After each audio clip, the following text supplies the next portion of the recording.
with Marco D'Amico, RG Media. Follow him at MN D'Amico on all your favorite socials, X, Blue Sky, Instagram, Facebook, you name it. And when we look across the board, what else has been interesting? Because I think we're going to see some fun stuff here coming up. And we got a little early taste of it with this mega bomb about teams that are very much in the mix for a playoff spot, i.e., the New York Islanders, as it relates to exactly what are they going to do and how realistic is this that Noah Dobson potentially can be had if the price is extremely right, There it extremely is. right. There it is. So let's talk about Noah Dobson. Let's talk about Dylan Cousins and the sad Mhm. sack Buffalo Sabres. Okay. I mean, the reality is the reality. I mean, I feel bad for the Pagulas. They've got a championship winning tennis daughter. Their Buffalo Bills are unbelievable. They have an MVP at quarterback, but the riddle, the enigma that is the Sabres is unsolvable today. I mean, the Yep. Athletics anonymous player poll, the coach you don't want to play for, Lindy Ruff. Why?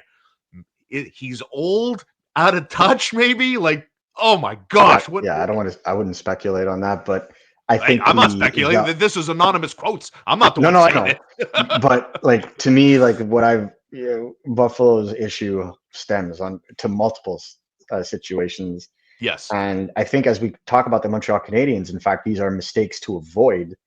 But and we're going to talk about Noah Dobson, also a team with mistakes to avoid. Sure. But I think it all stems to a lack of balance, both rosters, right? And so you look at Noah Dobson.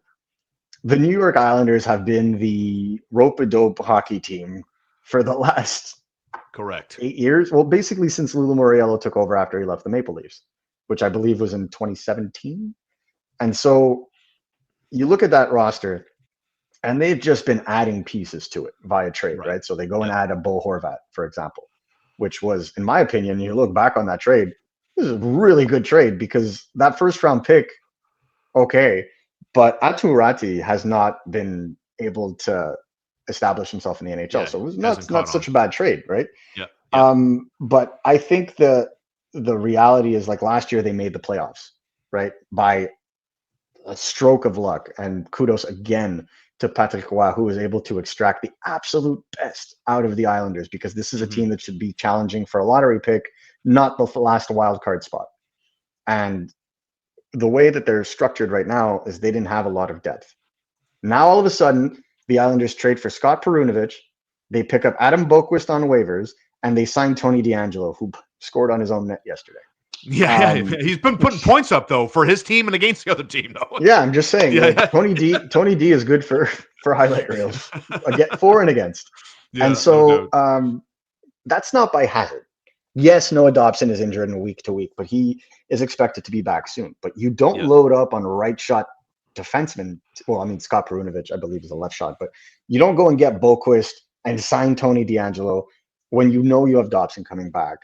So I feel like, especially as they're kind of building out this roster and whatnot, Yeah. with Dobson's contract coming up and their need for elite scoring, right? And this is the reason why they took a flyer out at 20th overall on a certain Cole, not Caulfield, but Yeah. Yzerman, right before the Canadiens picked Michael Hage, because they need that kind of elite scoring despite any of the other potential holes in their game. And that is the only absolute thing that they would consider moving Noah Dobson for in this situation. The only reason that they are in the situation to consider moving a Noah Dobson is because they feel comfortable with their defensive brigade as is, in terms of being able to hold down the fort defensively while they look to retool where the offense is going to come from. They would prefer that the offense actually comes from the offense, which would be a nice change, since it hasn't happened since John Tavares and Matt Barzal, lit up the league together. So that would be the only context in which it happens. So, they've been in conversations, for example, with the Vancouver Canucks. That's where Noah Dobson's name came up. And so that got me and my team thinking, hey, have they had conversations with other teams? And the confirmation is they've kicked tires on other star players, and Noah Dobson has been part of those conversations. So clearly they're not opposed to moving a Noah Dobson if it brings them a star forward, and I stress this, a A star star for forward. So it's we they're put not that in just looking to sell him.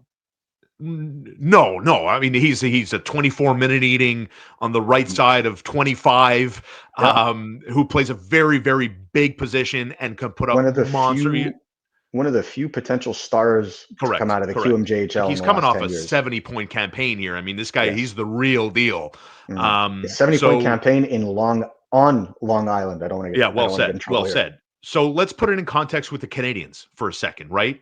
Because if I'm doing a role play game and I'm Ken Hughes and you're Lou Lamoriello and you're calling me, obviously the first name is Ivan Demidov. I hang up the phone. I don't even say no. I just hang I wouldn't up. even think it's Demidov. If I'm calling for Cole Caulfield, guess what? I hang up the phone there too. Um, I think they'd call him Nick would you think Suzuki are first. the Islanders looking for, like, do they want someone that can slot in tomorrow and play? Yeah, So then Michael Hage is off the table too, and I don't think the absolutely. Canadiens are in the business of really getting off the plan that No, aggressively. no, So I am out of the Noah Dobson sweepstakes. Enter stage 100%. left, Dylan Cousins of the Buffalo Sabres. Now, before we get into a trade scenario that maybe is worthwhile, that Mm-hmm. maybe could happen, I don't know.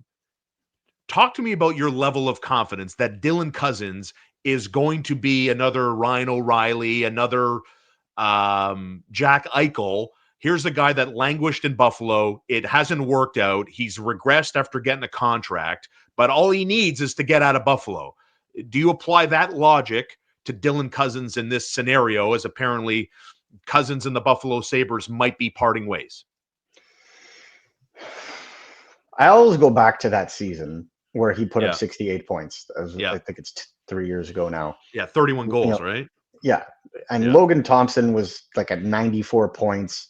They had a Luke Tuck, even Jeff Skinner had like almost a point per game season. He was like fifth or sixth in scoring on his team at that point. So it was, I wouldn't say that his offensive spurt came because of them, but these kinds of things tend to coalesce together, right? So if you play on a good team, chances are your stats are going to go up, right? And you need no further evidence than looking at Mikko Rantanen versus Martin Necas since they got traded for each other.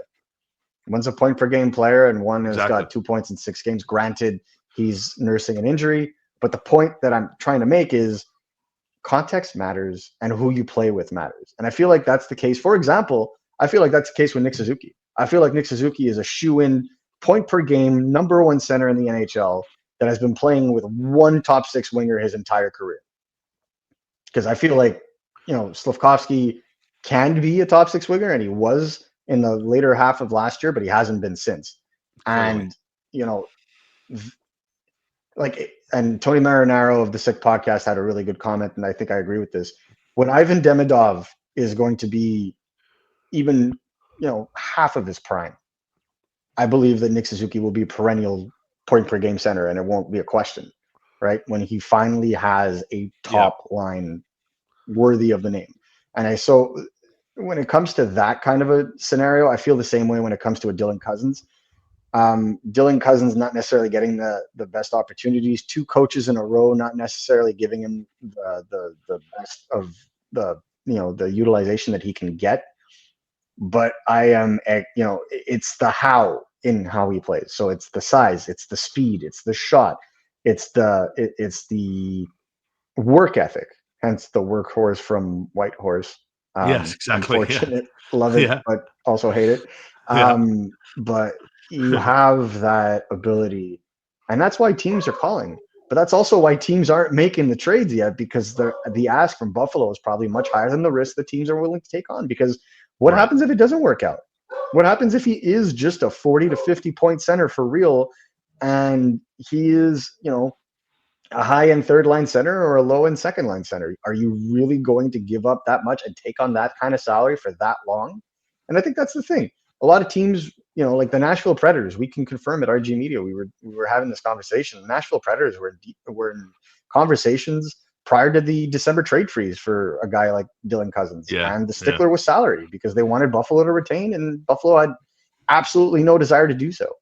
And so now we're seeing teams kind of circle back and kicking tires on that. So like the Toronto Maple Leafs, for example, being interested in Dylan Cousins does not happen without retention. It cannot happen It with Noah can't. Yeah, Spencer. right. It can't. Yeah. They simply cannot. Not now, maybe next year, but not now. But even next year, they have Mitch Marner and Matthew Nyes to worry about. So like teams are kicking tires. I feel like a team, for example, like the Detroit Red Wings, the Calgary Flames, make a little bit more sense because they have pieces now that they can help with them.